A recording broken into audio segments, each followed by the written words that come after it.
Cycloid. आज इस video में हम सीखेंगे कि किसी दिए गए सर्कल के लिए एक साइक्लॉइड कैसे बनाया जाता है। यहाँ ड्रॉ करने के निर्देश दिए गए हैं। Draw a cycloid for a circle of diameter 50 mm for one complete revolution. Also, draw a tangent and a normal to the cycloid curve at a point 35 mm above the baseline. सबसे पहले हम cycloid draw करेंगे, फिर हम baseline से 0.35 millimetre पर curve के लिए टैंजेंट और नॉर्मल ड्रॉ करेंगे। आइए पहले समझते हैं कि सर्कल के साइक्लॉइड का वास्तव में क्या अर्थ है। साइक्लॉइड एक कर्व है जो सर्कल की परिधि पर पॉइंट द्वारा लिया गया रास्ता है, जब यह सीधी लाइन के साथ लुढ़कता है। इस वीडियो में हमारा लक्ष्य यह समझना है कि इस साइक्लॉइड कर्व को कैसे खींचना है। निर्देश में यह दिया गया है कि सर्कल एक कंप्लीट रेवोल्यूशन करता है। एक 50 मिलीमीटर या 5 सेंटीमीटर डायमीटर वाले एक सर्कल को कंसिडर करें। एक पूर्ण चक्कर में सर्कल द्वारा तय किया गया रास्ता उसकी परिधि के बराबर होगा। सर्कल की परिधि डायमीटर गुणा पाई द्वारा दी गई है, जो 157 मिलीमीटर के बराबर है, या आप 15.7 सेंटीमीटर कह सकते हैं। अतः यह दूरी 15.7 सेंटीमीटर है। सबसे पहले हम 5 सेंटीमीटर डायमीटर का एक सर्कल खींचेंगे। इसके बाद हम इस सर्कल पर हॉरिजॉन्टल और वर्टिकल डायमीटर खींचेंगे। साइक्लॉइड को खींचने के लिए हमें इस सर्कल को 12 बराबर भागों में बांटना होगा। हम जितने अधिक भाग खींचेंगे कर्व उतना ही स्मूथ होगा, लेकिन साइक्लॉइड को खींचने में लगने वाला समय बढ़ जाएगा। इसलिए हम इस सर्कल को केवल 12 भागों में बांटेंगे। 12 बराबर भाग प्राप्त करने के लिए हम जानते हैं कि पूर्ण सर्कल में 360 डिग्रीज होते हैं। इसलिए हम 360 डिग्रीज को 12 से भाग देंगे, जो 30 डिग्री देता है। इसलिए प्रत्येक सेक्टर 30 डिग्री के 12 होंगे। प्रोट्रैक्टर की सहायता से इस सर्कल को 12 बराबर भागों में बांट लें। 30 degrees, next 60 degrees, next 90 degrees, इस तरह से 30 डिग्रीज से बढ़ते रहें। इसके बाद स्केल का उपयोग करते हुए और इस पॉइंट को रेफरेंस के रूप में लेते हुए सर्कल की परिधि से सेंटर तक की लाइन खींचें और इसे सर्कल की परिधि के दूसरी ओर बढ़ा दें। इसी तरह सभी पॉइंट्स के लिए करें।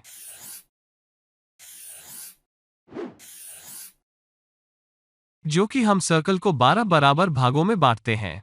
इसके बाद हम इस सर्कल की परिधि पर पॉइंट्स को मार्क करेंगे, 1, 2, 3 और इसी तरह 12 तक। हमें एक इनिशियल पॉइंट को मार्क करने की आवश्यकता है। यह पॉइंट P होगा, जिसका रास्ता हम ट्रेस करेंगे। इस P पॉइंट से हॉरिजॉन्टल लाइन को बढ़ाइए। यह लाइन हमारी बेस लाइन होगी, जिसकी लंबाई 15.7 सेंटीमीटर के बराबर होगी, जो कि सर्कल की परिधि के बराबर है। जैसे ही सर्कल इस बेसलाइन पर लुढ़कता है, सभी पॉइंट इस बेसलाइन के ऊपर समान दूरी पर आ जाएंगे। इसलिए हमें इन सभी पॉइंट्स को इस लाइन पर मार्क करने की आवश्यकता है। ऐसा करने के लिए हमें इस बेसलाइन को 12 बराबर भागों में विभाजित करने की आवश्यकता है। ऐसा करने के लिए हम या तो इस 15.7 सेंटीमीटर को 12 में विभाजित कर सकते हैं और जो भी मूल्य हमें मिलता है उसके अनुसार पॉइंट्स को मार्क कर सकते हैं, या आप इस विधि का उपयोग कर सकते हैं जो आमतौर पर लाइंस को समान भागों में विभाजित करने के लिए इंजीनियरिंग ड्राइंग में उपयोग की जाती है। इस विधि में हम इस प्रकार एक एंगल पर एक लाइन खींचते हैं, फिर हम कुछ दूरी लेते हैं और इस लाइन को आवश्यक भागों में काटते हैं। इसके बाद हमें इस पॉइंट को बेसलाइन पर इस एंड पॉइंट के साथ जोड़ने की आवश्यकता है। तो रोलर स्केल का उपयोग करके ऐसा करें। इसके बाद रोलर स्केल को स्थानांतरित करें और इनमें से प्रत्येक पॉइंट से लाइंस खींचें, जैसा कि दिखाया गया है।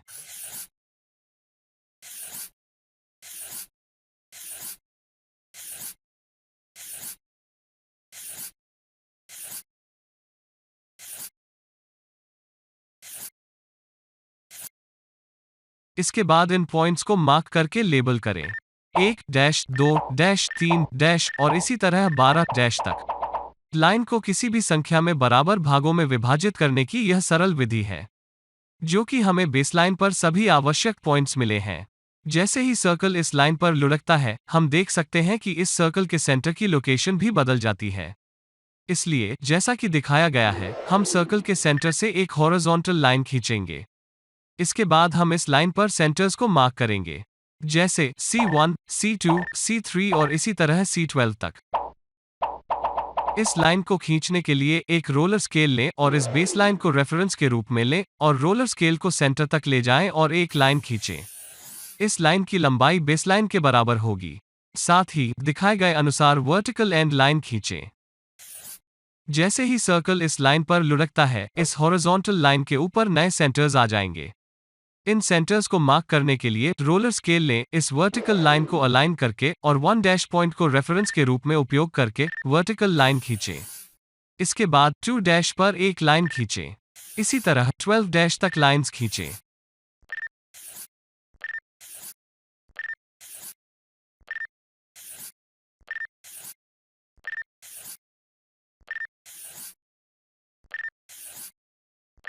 इसके बाद सेंटर्स को C1, C2, C3 और इसी तरह C12 तक लेबल करें। इसके बाद हमें इनमें से प्रत्येक पॉइंट से हॉरिजॉन्टल लाइंस खींचनी होंगी। तो रोलर स्केल लें, इस सेंटर लाइन का उपयोग रोलर स्केल के रेफरेंस के रूप में करें।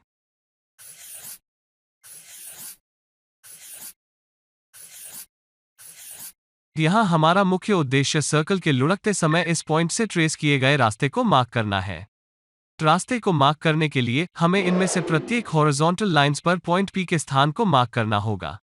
जैसे ही सर्कल लुढ़कता है, यह P पॉइंट यहाँ आ जाता है। हम देख सकते हैं कि सेंटर से पॉइंट P की दूरी स्थिर है। वह सर्कल का रेडियस है। इस P पॉइंट को मार्क करने के लिए एक कंपास लें, इसकी लंबाई को इस सर्कल के रेडियस में एडजस्ट करें और सेंटर के रूप में C1 का उपयोग करते हुए लाइन 11-1 पर एक आर्क काट लें। अगला, जैसे ही सर्कल C2 पर लुढ़कता है, पॉइंट P यहाँ होगा, इस लाइन पर आर्क को काटें। अगला, जैसे ही सर्कल C3 में लुढ़कता है, पॉइंट P यहाँ होगा, इस लाइन पर आर्क को काटें।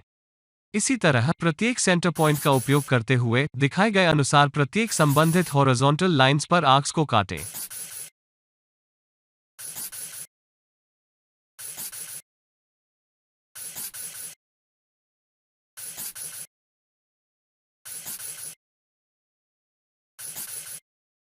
हम देख सकते हैं कि वो पॉइंट P इस बेसलाइन पर वापस आएगा।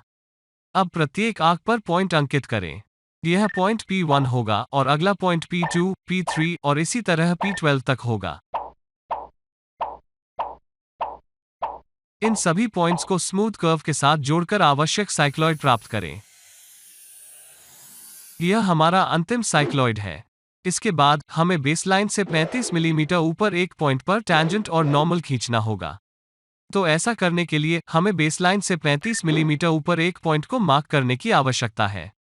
तो रोलर स्केल लें, यह दूरी 35 मिलीमीटर लंबाई है। रोलर स्केल को हॉरिजॉन्टली ले जाएं और देखें कि यह पॉइंट कर्व पर कहां आएगा। तो यह इस पॉइंट पर स्पर्श कर रहा है। यहां एक पॉइंट मार्क करें। इस पॉइंट को M के रूप में लेबल करें।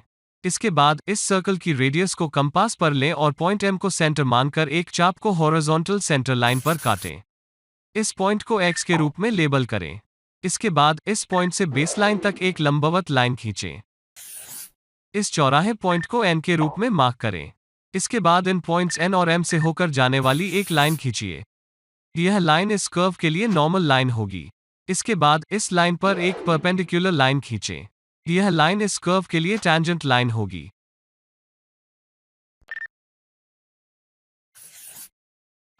मुझे उम्मीद है कि इस वीडियो ने आपको यह समझने में मदद की है कि सर्कल का एक साइक्लॉइड कैसे बनाया जाता है। अगर आपको यह वीडियो पसंद आए तो लाइक बटन पर क्लिक करें और अगर आप मेरे चैनल ADTW लर्न हिंदी पर नए हैं तो सब्सक्राइब बटन पर क्लिक करें और सभी नोटिफिकेशंस को ऑन कर दें ताकि आपको मेरे लेटेस्ट वीडियोस मिलते रहें।